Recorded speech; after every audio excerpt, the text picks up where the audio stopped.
Welcome to God and Matter. I'm your host, Arlene J.M. Grant. I'm an attorney turned artist and now podcast host. You may wonder, what is God and Matter?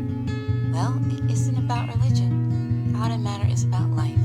It's about purpose, it's about motivation, it's about love, and it's about what inspires us to be. Today's guest is Jennifer Ransaw Smith. Some may know Jennifer from her TED Talk or her work with Fortune 500 companies. Jennifer's brand is personal elevation. Recently, she joined me from her home in Maryland. Let's listen in and get acquainted. And we are so excited because today we have with us Jennifer Ransaw Smith, and she's an expert, and she's going to help us as we manage through this time period where we have a different economic model that we're going to have to follow. Jennifer, can you tell people more about who you are? Excellent, thank you. I, as she said, Jennifer Ransaw Smith. I am the founder of the Personal Elevation Lab. You can find me online at personalelevation.com, and I am a personal brand and elevation strategist. So what that means is I work one-on-one and in groups with clients to help them understand how to strategically position themselves. I like to say I help my clients elevate their visibility, their credibility, influence, impact, and most importantly, their profitability. I show clients how to take their skills and talents, their expertise, and package themselves so they learn how to make a name for themselves. I am a firm believer that you do not want to be your industry's best kept secret. Thanks, Jennifer. I agree with that. Now, what do you see? What's going on right now? Gotten extremely chaotic. And when they do, what tends to happen is we stop operating from a strategic plan and we just close our eyes and just go for it. I think one of the things that the pandemic, COVID-19, all of this stuff is revealing is the fact of how necessary it is for each one of us to take control of the way that we're positioned in the marketplace. And there were so many people, and there are so many capable people out there who have told themselves, I don't need to be online, who have ignored the fact that they have a special talent or gift and they haven't used that to leverage an additional stream of income, who have ascended throughout the ranks of their organization and believed that their work would speak for itself. And we've all seen, organizations as big as Enron and Arthur Andersen go down. And the fact of the matter is there's no safe proof, there's no safety net for any of us. And so what that means is every single one of us has a gift. We have a talent. We need to learn how to package it appropriately. And we need to take control of telling the story, telling our personal story to the world. Okay. So how is it best to package one's story? What is your advice to people, and what does your program advocate for people? So the number one thing is to know what you want to be known for. Most people aren't clear on that just one question. If I ask you, and we live in a society where you can have multiple commas. There are people who are writers and directors and, this and this, but you usually try to build yourself in a way that if someone were having a conversation, if someone were saying, right now we're all at home, someone was saying, I really need, my child is at home right now, and I really need someone who can do an amazing cake because so many places are canceled. I'm giving this example. I don't have a birthday coming up. No one in my family does. But I have a child who's turning 16, and I want them to be able to have that. You want to have people who are having conversations that say, oh my God, did you know Jim, he bakes the best cakes? What happens with a lot of us is we do a lot of things and we're not really clear or not really focused on letting the world know. So they don't see us for that.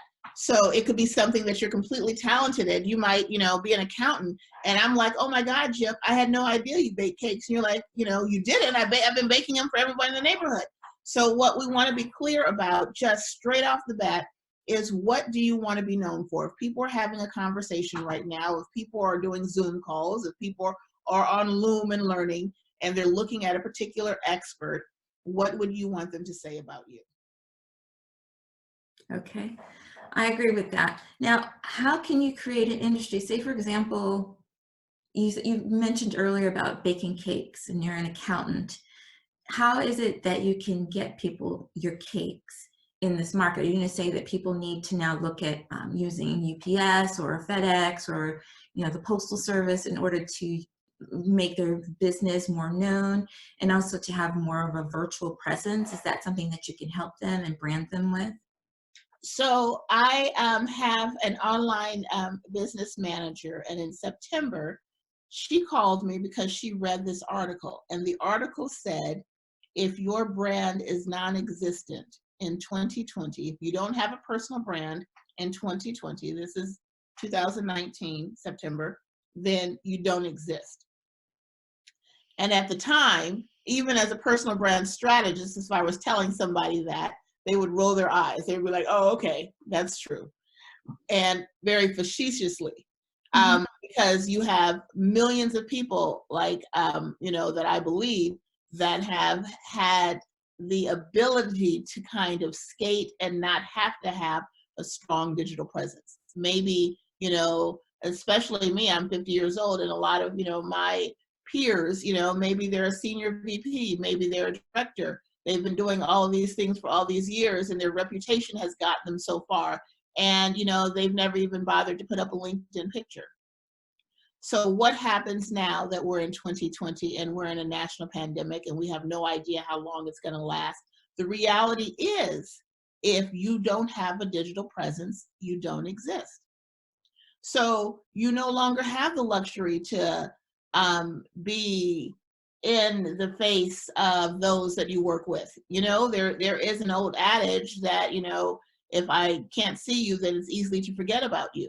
Right. So my challenge and my intention for everyone is to recognize that is your career set up so that if you have the inability to go into the office for the next 6 months, if your organization shuts down, if the industry starts hemorrhaging, and there are a lot of industries that we know are off the bat, they're about to start, or have already started. Restaurant industry, airline industry, travel industry. So you're a senior or you're an executive or you're middle management in one of these industries, and all of a sudden, you were looking at the horizon for 5 or 6 years from now, you're about to retire. Now, all of a sudden, that's completely been upended for people globally, and your organization is no longer comes back in the way that it is right now. What is your game plan? Right. But does anyone know who you are? And now all of a sudden, are you scrambling to try to put things together to tell the world who you are, so that if something happens and I'm looking for an expert who does exactly what you do, would I ever be able to find you? Would I ever be able to read original content, see that you've gotten awards, see that, over the years, people have continuously been saying great things about you on LinkedIn, about your capabilities and how you were working and how you generated revenue for the organizations. Have you been meticulously understanding the importance of building the most important brand in the world, which is your own? Or have you been building everyone else's? Okay. So in terms of building their brand, say it's 2020 and you don't have a digital footprint, and now with what's happened, you decide you have to. What do you suggest people do other than contacting you for help? Other than contacting me for help, there are Or in addition to contacting you for help? Want to make sure, because you are an expert and you help. You need to talk about the companies that you've worked with as well to let people know that you are a reputable person who has a lot to offer. I know your resume is impressive, but tell people. Well, I have worked with Microsoft. I worked with the entire one-on-one and as a group with the entire global marketing communications team for Deloitte. I was brought in as the keynote for Women in Nuclear. They had an 800-person annual conference, so I was the keynote for that conference, and then they hired me for an additional 8 hours this next day to do an 8-hour workshop for their nuclear engineers. I've worked with Duke Energy. I have clients from every spectrum. I have clients who are MDs from Harvard. I have clients from, MIT. I have clients who are, stylists. So it literally runs the gamut. What I like to say is clients tend to come to me when they recognize they've done everything else and they realize now that it does not, it's not serving them to play small. Right. Okay. So what should the person do without hiring me? One of the things that I would do is the first place that you need to start is by Googling yourself. You need to ask yourself, when I said the first question, I wasn't joking, what do you want to be known for? If you want to be known as one of the leading, let's just say CPAs in your area, and I'm in Howard County, suburb of Washington, D.C. area. So if I were in Howard County and I was starting in my backyard and I wanted to be recognized, I want to attract, say I work particularly with small businesses, I would Google myself. I would see how I was showing up. I would see, am I showing up as an expert? I would see that if somebody wanted to work with me and they came across my information, is it clear on the value that I would bring to their organization? And then I would Google. I would Google top accountants in my particular area or whatever your particular niche is in the, DMV. Who am I looking for, and see who's coming up on the top 1 or 2 pages. Mm-hmm. I would check out their information. I would go check out their LinkedIn profile. I would go check out their websites. I would go look at what the competition is doing and notice the fact that most of them probably have professional profile shots. Most of them probably have taken the time to really get clear about the bio that they're putting down. And that if I'm looking at their, whether I'm going from Facebook or I'm going from LinkedIn or I'm going from their website, or I see that they're speaking at organizations like, National Association of Accountants or whatever, that everything that's coming up is pretty much on brand and is positioning them as a leading authority or someone who's knowledgeable. A lot of us show up in a very haphazard way, in a way that does not say that I am at the top of my game, even though we might be. And so just that alone is, and then moving from there puts you tenfold ahead of where you were, because you have no idea right now what the world is seeing. 4 or 5 months ago, when someone wanted information, we were pulling up Google and you would research and you would look. Now you don't have a choice because people can't leave the house. And we're talking right now.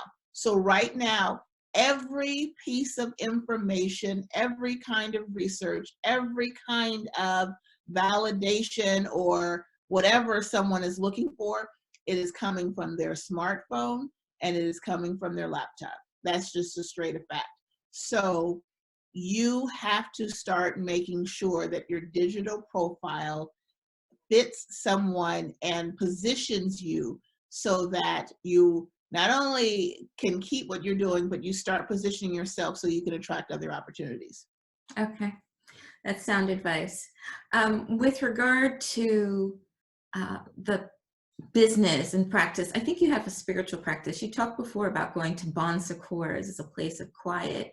Do you have any idea in terms of this branding process, how people can incorporate a total wellness that takes in consideration their spiritual practice? This is called God and Matter. We are the matter, but also I think that we need to take a look at the total. And that is my favorite thing to do in the world. It took me a lot of years. I've always been a very spiritually sound person, but it took me a lot of years to recognize the direct correlation between the external, when I was working with clients, and the internal. And what I started seeing was, why is it that I am out here and we can have the best website, we can have everything is slick, and your profile picture, and we've branded this, and you have great products and services and everything, and people were still getting stuck. And what I started realizing, and particularly with my clientele, because my clientele are women, I work with usually senior women executives and things like that, and realizing that internal branding, that's what I call it, the way that you see yourself, your alignment, your foundation is the most important thing that there is out there. And I believe everything else falls from that. And I do believe, especially now more than ever, it was important, like beyond belief, but now more than ever, I believe some kind of practice is critical. I believe some kind of getting still every single day, some kind of making sure that what you're feeding your soul every single day, what you're listening to as far as music, what you're listening to as far as podcasts, what you're reading every single day. I believe that you become that what you interpret and what you take into your soul. And if you get into the habit where everything that's coming on and coming to you, like right now, is a tsunami of information. It's breaking news every single moment, and we haven't even hit anything. The numbers are doubling. This is doubling. Oh my God, it's critical. The kids are home. Your spouse and people are fighting with one another. What happens if they close this and we don't get to the store? You go to the store, and all of a sudden, for the first time in America, other than a storm or a hurricane or something like that, there's no bread on the aisles in any store. And I went to go get alcohol, and they were like, someone came for an hour and a half, and there's no alcohol in Howard County at all. Like, all these things start making you. And you mean like medicinal alcohol or liquor? Medicinal alcohol. Yeah, okay, medicinal alcohol. All gone. And someone, which I never thought about because it wasn't even something on my list, someone had me go out and stock up. Someone, when I went to go get it, it just goes to show how we don't pay attention to things that don't affect us. Someone drove from Fort Washington to Howard County because their husband had diabetes. And it's that kind of thing that there's a saying that you don't appreciate something until you lose it. All of a sudden you lose your eyesight, you didn't realize you never gave thanks for it. I just think that now is the time, with us all, I'm assuming every one of us who's listening to this right now are healthy. Now is the time to dial in and really up that spiritual practice. And that might have been what the universe was calling us to do. That you can get so busy that sometimes things at a chaotic vibration happen that force you to get off kilter, so you recognize where everything came from. I believe that's true. I was just, before we started the show today, I had an opportunity to see some things that were pretty interesting. Beyond the penguins in the Shed Museum walking around surveying and observing, their peers behind the glass, there was a story from Italy, which is so traumatically impacted and it's heartbreaking, that dolphins are now swimming in the canals in Venice that typically, I've been through those canals in Venice. Really? Yeah, I've been through those canals in Venice, and the water apparently is clear and dolphins are now there. And I'm like, maybe this is an opportunity for— The water is clear? Because it used to be a hot mess, yes. Yes, a hot mess. I love Venice, but yeah, the water was gross.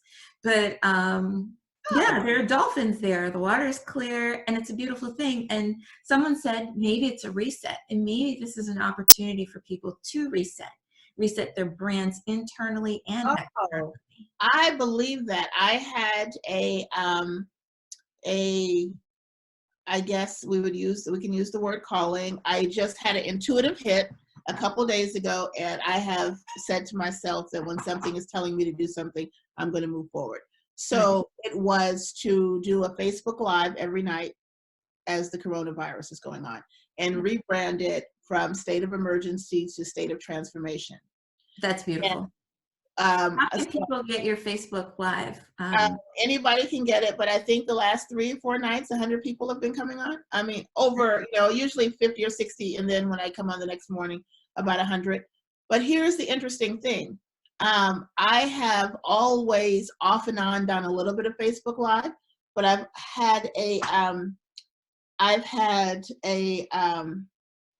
not even a love-hate relationship with it. I've been definitely terrified of Facebook Live. Right. Why? I have no idea. You know what I'm saying? Like, I can go speak. They can say, Jennifer, come on up to speak in this arena. And there could be 30,000 people and I'll get pumped. Not saying I won't be nervous, but I can go out there and kill it. I can go talk to a whole room full of people. I can go talk to anyone. But the idea of Facebook Live has always caused me the highest level of stress. Really?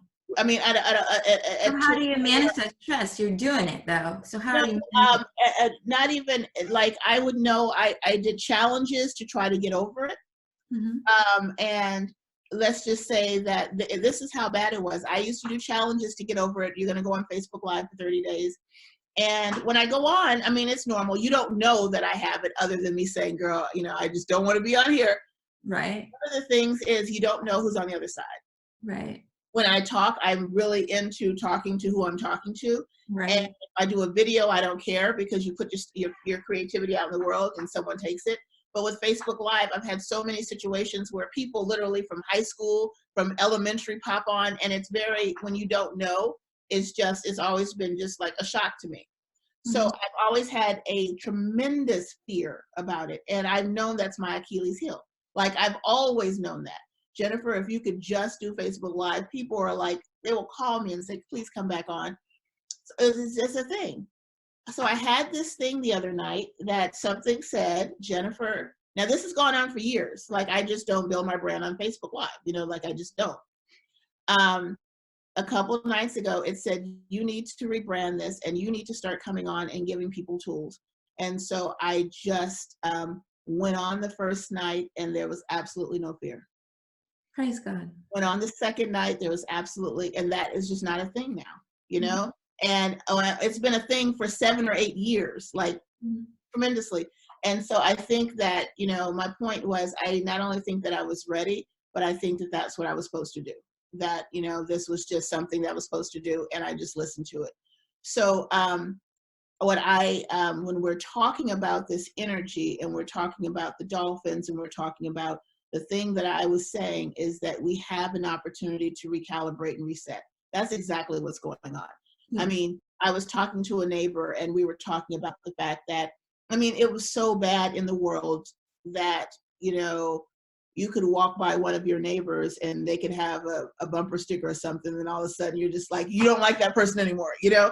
Like Right. it's just the energy that was out in the world was tremendous. And now we have no choice but to fight a common enemy, which is a virus. Not the Chinese virus, but a virus, you know, we Right. have the idea of fighting that. But also, when someone was telling, my neighbor and I were talking, and we were talking about how many people are no longer on the road and how many people have opportunities to repair their relationships and how many people are not commuting. And he said, what happens in, you know, 16, 18 months, a lot of organizations we might realize not only made a lot of money, not having to commute and have all this overhead. And I said, well, maybe that's what our environment needed as well. You know, can I say this? I worked on the Obama campaign in terms of doing like poll monitoring and doing those calls, the knocking on doors, you know, via telephone and all that, making sure people were voting. And I'd sent a documentation to them back in 2008 saying we needed to get a bill in place for telecommuting, that companies would receive a credit so that they can work at home, and working at home would increase home ownership and build the not government, but build the community sense that we have and that's being created, and also to build home ownership. And I didn't get a response, and I'm sure many people write and have all these brilliant ideas, but or what the ideas they think are brilliant. But I really feel like telecommuting is such a good option. Yes. It's good for the environment. It's good for families. There's no need to have people like sardines crammed into cars on roadways, you know, trying to get to certain buildings at, you know, appointed hours that are very much similar, and wasting all of this fuel. And if you work from home and you do it remotely, you are building your family structure. You have to have a place to work from. So having a home, buying that home, is money you can save. And we have a lot of property that's wasted. We need to be able to stop building all these new properties when there's so much that can be taken over by people now, you know? So I like the idea of what you're saying about having people work from home. I am. I think that what you just shared with the dolphins, I think that we're onto something. So I think that we're onto something as long as we see this as an opportunity. It is. Long as you can see the gift. If you're only looking at the tragedy and you're only looking at, you know, the negative, because there are, you know, negative things that are going to spiral, like, you know, businesses are going to close, people are going to get laid off, and a lot of things like that. However, some of the biggest companies in the world were built during Depression and Recession. Disney is one of them. GE is one of them. Microsoft is one of them. I didn't know that Disney was built during the Yes, Depression. yes, I did my research when I did my That's call a couple days amazing. ago, and the idea to give families something to do when they were, you know, people, and the same thing with GE and Microsoft was out of the 77, 78. I guess the country was going through. I was a kid, but a little depressive state, and that was when it was built. So they had a list of companies that were birthed during some of the most critical times in our nation. Yeah, And so I just believe it's an opportunity for all of us who have ever said, I wish I had more time. I you got it. have it, and it is an opportunity to have a flashlight shown on where all those gaps are in your life. You know, if your relationships need repairing, if you're in a situation, you know, like going back to with my children, when I was saying we're just not going to fuss and fight. We're not going to have an environment that does not, you know, feed our soul. We're going to be here for the next 5 months or 3 months, you know, and it's difficult because we have kids in college who want to go back, you know. Are they Well, doing online? my daughter's at Hampton and she's doing online. Good. My son is in high school and we're trying to figure out, he's away at school, but he's here. We're trying to figure out if they're going back, if they're going online. So right now, just like Howard County Community, they're not doing anything. So I gave them this week off for spring break and said, we'll put our own thing together for next week. Oh, wow. That's surprising that he doesn't have an online option. Not yet. They went home. He is actually on school on a military base, and they went home very unexpectedly. And I just think they wanted to clean up the base and things like that. And, you know, people coming in from all over the world. So I think that was, I spoke with, you know, his dean, and they were like, it came from left field. And it's like today they're like, we need to go home. So that kind of thing. Oh, wow. So, you know, so I think all of us, it's an opportunity. It's an opportunity. And there are three groups of people. There are people who are going to walk out of this situation, however long it is, much better. And they're going to look back and say, oh my God, you know, that was such a gift. There are people who are going to walk out and feel like it was terrible, you know, like, you know, this is, you know, awful. And those are those who are just standing there like a deer in the headlight. And we have an opportunity. And I asked, when I did my call the other night or Facebook Live, I asked this question that I would ask your audience: what needs to happen in your life, with your relationships, with your spiritual foundation, with everything, for you to feel like this was the best gift ever given? So if you were doing a toast on 12/31/20, you know, what would you say that if you looked back and say, I know I didn't ask for this, but I had no idea how amazing this opportunity is going to turn into? What do you need to put in place to make that a reality? Yeah, it's interesting. I was looking at some comments about, 2020 sucks. It's the worst year ever. And it has been a bit of a rough start, but I wrote and I said, people need to have faith to believe that good can come, and it will. If you are just wanting to look at this solely in the negative, then that's all that you're going to get out of it. Mm-hmm. So hopefully. That's a lot of people feel that way. The running joke is, I'm about to go back to 2019. Please excuse me. Like everyone is saying that. Right. And, I don't fault them. I don't fault them. it's like a lot of things have caught up to us. That's what I look at it, Yes. And like, that's just, you can run, then all of a sudden something's going to catch you and bite you on your hiney. That's where we are, in my opinion. And so I don't necessarily, it has, even starting with Kobe and things, I don't necessarily look at it as being, it sucks. Every year we get slapped in the face with something unexpected, and that's just the reality. And I think even with his transition, the biggest gift is in his death, he educated an entire world On how to live. Oh my God. Even if you were a fan, like, you all of a sudden went and watched every single video and you're like, okay, Yes. I'm about to get a game. Yes. Oh my God. looked at him as a father. You were like, okay, even when he made mistakes, how he rebounded. I mean, like, it made you, like, all of a sudden he became like a disciple level teacher that would have never happened here. We all knew he wanted an award. You saw it for like 3 seconds on Entertainment Tonight. That was it. You had no idea to the level and to the degree that he was mastering things. And just his approach, that his death, like I said, made millions of people better, made millions of men who never acknowledged the fact that they were girl dads or had any pride in that, all of a sudden stand up taller. So I just, everything that has happened this year, even with this, and as tragic as it is, Yes. you know, we have to recognize that experience counts. Yes. You can't have somebody willy-nilly at the helm who doesn't know what they're doing, you True. know, and we have to vote because it Yes. counts, it matters, and lives are on This the line. example of Corona shows that the handling of this whole thing shows that we need to vote. Yes. When you're like, we're choosing between the lesser of two evils, and then all of a sudden you see what that really manifested into. Now you're like, you know, and I think people see that, you know, like, look what happened with Biden. People were like, we don't have time to play anymore.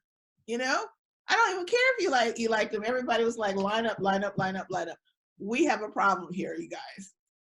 We have to like really make sure. So I think out there and in here, in our homes, you know, in our homes that's what makes the world. And so we need to like get our houses, our personal mindset, our families, everything in order.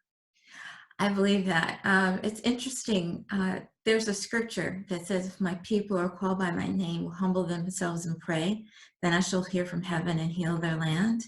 Mm-hmm. And I feel like that's where we are. And I think that reset opportunity is an opportunity to not only reconnect with spirit, but to see the land healed. Yes. And the inhabitants, the creation of the land. Yes. So yeah, and part of that is to remove those things that are contrary to positive messages. Yes, absolutely. And there are a lot. Yeah, there are a lot of things that have been turned back, and a lot of things, I mean, pollution and climate, and a lot of things people are ignoring, and we are of the mindset that if it's not directly impacting me, it's not important. Yes. And unfortunately, we just cannot sustain that as a people, because, you know, we have to protect and turn over and be good stewards of what we have. And we have been very foul with it, willy-nilly. We have been, but I want to thank you, Jennifer. Is there anything that you want to say in parting that I haven't asked you or you haven't had an opportunity to share about? If you're interested in working one-on-one or just checking, I have amazing resources that are free on my website. Go to personalelevation.com or Jennifer Ransaw Smith. You can put them in the show notes. Same website, but I have blog, I have podcast, I have tools on there. I have what's called the Gold Book. That is probably one of the most comprehensive resources out there for professionals. I love the Gold Book, by the way. Oh, you do? Okay. Yeah, so, yes. And if you're looking to do leadership development, if you're looking to speak, if you're looking for an executive coach, if you're looking for branding, I mean, like, there are so many resources in there that are just free. And I just want people to recognize that this is your opportunity to take control of how you show up, period. Yes. As they say nowadays, period, Period. I know, I started saying that with the TLC. What the heck? That's an emphasis, period. So I want to thank you, and I wish you much goodness. And I'm excited for your 2020, and that you stepped out of your fear, and that faith is leading you through. And I hope that you are successful in elevating people as you've elevated me. God bless you. God bless you as well. And I'm sending good vibes to everyone who's within listening distance of this podcast. So thank you, Jennifer. Take care. Bye. You too. Bye-bye. A lot's changed since we recorded our very first episode in March, and we're happy to finally air it to you now as episode 102, Brand Strategy. A couple of things that we need to point out. Well, probably the most important for those who are technical is those dolphins we thought were in Venice, well, they're not really in Venice, they were in Sicily. But there's other good news. They actually do have a jellyfish and marine life that's been spotted in the canals of Venice. That's a good thing. Jennifer Ransaw Smith is another good thing. She's a powerhouse that needs to be heard. Her clients include Fortune 500 giants to the everyday business trying to establish and promote their existing brands. They're listening to experience success. Perhaps you too can take a page out of this wife and mother's playbook for your success. Jennifer surprised me when she talked about her fear to go live on Facebook when speaking before thousands on stage around the world. Have you heard her TED Talk? Oh my gosh, it's impressive. I suggest that you check it out.